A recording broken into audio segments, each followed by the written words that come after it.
Hi, hello guys. So magandang araw po sa ating lahat. So for today's video is tatalakayin ko po kung paano po tayo bilang isang mga delivery rider or mga bilang sangkop sa mga ride-hailing company, yung mga ganyan, paano po tayo makaiwas sa mga scam or mga fraudsters. Okay? So but before we proceed, my name is Christopher, aka Chris Loloy PH, and I am the admin of Maxim Cebu here in the Philippines. So, yan po. So, ngayon po is focus po tayo sa ating paksang tatalakayin, which is kung paano po tayo makaiwas sa mga scammers. Guys, considering na scammers is everywhere, scammers are anywhere, so andyan po talaga sila. Okay, so ang sa atin po is mag-ingat tayo, paano po tayo makaskip sa kanila or paano po natin yon malagpasan. So for now, I do have like two important things that I would like to share with you kung paano tayo makaiwas. So let's say for instance sa amin sa Maxim Delivery Service or Courier Service, so may dalawang pinaka-importanting example po ako na ibibigay sa inyo. Number one, lahat po, no? Lahat. So, anong ibig sabihin ng lahat? In English, all. Sa Bisaya, tanan. So, meaning, lahat po ng mga orders o booking na nagpapabayad online, no? Nagpapaalok po, sasabihin nila, importante po ito guys, importante po ito. Bibigyan ko po kayo ng karagdagang bayad or tip. Ang sa amin lang po is magpapabayad sila through remittance center.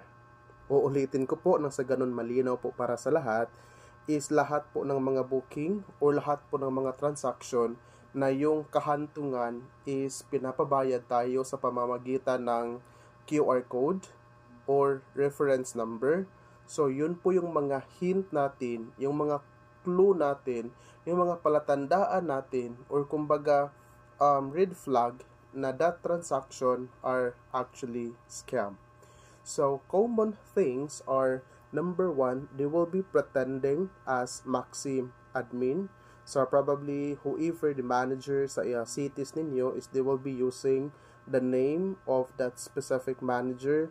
Ang purpose nila is para matakot kayo na posibleng mablock kayo. But guys, hindi po kami allowed mag-block since yung mga pabayad online is actually company policy na bawal po talaga. No? Number one, they will be pretending as an admin. Number two, pretending as a doctor or a lawyer. Or sometimes they will be introducing themselves that they are a well-known, popular sila, no? Personality. So, yun po. So guys, regardless if that's their modus for you to be able to be makumbinsi kanila, so ang tandaan lang po natin is as long as pinapapunta tayo sa kahit sa ang remittances, lahat ha, so may hindi ako ma-mention dito, pero sa pangalan na sinabi ko lahat, so meaning walang exempted. So even na magchat-chat sila sa'yo, magbi-video call, so they are scammer. So let's say for instance, pinapapunta tayo sa 7-Eleven, Palawan, Cebuana, Imluwilier, or kahit sa ang remittances are the Pawn Shop, Save More, SM Hypermarket, Robinson, yung lahat po guys. So kung may hindi man po ako na-mention guys, basta lahat, all remittance center, bawal at bawal po yun talaga. So sasabihan nila kayo na magdagdag sila ng mga payment as long as babayaran nyo, so that is a scam. That is a hint for you, and that is the most important thing, number one.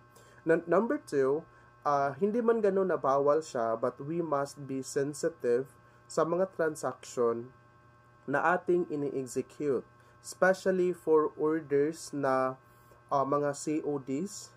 So, as long as may pera or may money matter or may money involved, mag-ingat po tayo guys. We need to kilatisin natin. We need to validate. Especially orders na hindi po siya manufacturer sealed. Like, tinatampered lang nila, like tinitape. it's a hint for you na scam yun. Especially, okay, tandaan, especially if the items are as follows. Number 1, computer, monitor. Number 2, mga cell phones. Number 3, any jewelries and accessories. Number 4, yung mga parts ng motor or mga sasakyan. So those are those things that we need to be sensitive. We are strictly not allowing everyone of you guys, sa lahat po sa inyo, we are strictly not allowing someone na mag-cater po ng mga booking na cellphone na may COD, gadgets and jewelries na may COD, parts or electronics like computer, monitor, kung ano pa, mga laptops. So, strictly no picking up of those items, especially kung may COD. Except if wala pong babayaran, if walang COD. Okay? Especially sa mga Dika homes, because some of them, they are just pretender, na taga dyan sila, but please, do not accept any orders. 500 to up, as long as meet up siya guys, kahit magpa-picture sila, possible scam yun. So, we need to validate, pag magpa-picture sila, we need to know their names. No? So, i-compare lang natin yung name nila if nag-match, but make sure yung mga address nila, for example, ang booking is Cebu City, okay lang kung ID nila is Lapu-Lapu, Mandawi, Talisay, but do not accept if their IDs na pinipresent sa inyo are from outside Cebu City. For example, Batangas, Metro Manila, Bacolod, Iloilo, from Cagayan de Oro, Davao City, do not accept. Okay? Do not accept as long as walang COD, so pwede. Pero kung may mga COD tapos yung ID nila is not from Cebu, so magdududa ka na. Okay? Yan lang po talaga guys ang dalawang bagay na pinaka-importante. And alam ko if nasunod po natin yan, wala po talagang mai-scam. Because in the very beginning, walang mang-i-scam kung walang magpapa-scam. Kung walang magpapa-scam, walang mang-i-scam. But sometimes, may mga excuses po talaga tayo na malutsan kita. But what we are looking for is we need to be sensitive, we need to be vigilant, especially sa mga CODs. And before I'm gonna end this live also, I want to inform our customers and the drivers, especially for those drivers nga mag-execute ng mga booking na naka-indicate yung full information ni customer at saka ni receiver.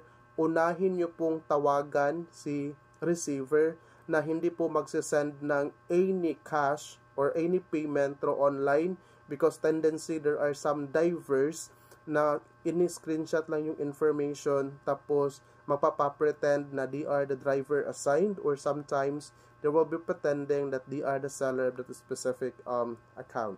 And to all the sellers right there, just in case may mga magpapa-ask if naman po or maglalagay kayo ng information, inform your buyer na hindi po sila magdi-dispatch ng any payment except you. You will be the one to collect and no other personnel po except the driver. Since COD po nakalagay sa information, so walang babayaran online, it must be paid after the said transaction. And sa mga customer naman po, please lang sa mga receiver, before sending money, this announcement or this reminder is not only from me, but also from NTC, also from GCash or any bank accounts. They are giving us information now. We must be sensitive before confirming or before sending any fund. Without validating it, there will be a tendency that na ma-scam po kayo. So once again, if you are just new to my channel and you want to give more you want to be updated sa mga information po na ina-upload ko guys, so I recommend you to follow, or much better you can subscribe to this channel or share this video, or if you want to help someone to have an awareness about my discussion, the topic that I have discussed today, so I recommend you to comment down below. So of course, sa gusto magpapa-shoutout guys, Sa mga makakita nito guys, you can also comment kung taga saang city po kayo. At least mayroon po akong idea kung saan po nakarating ang video na ito. So this is Christopher aka Crystal PH. Bye for now guys.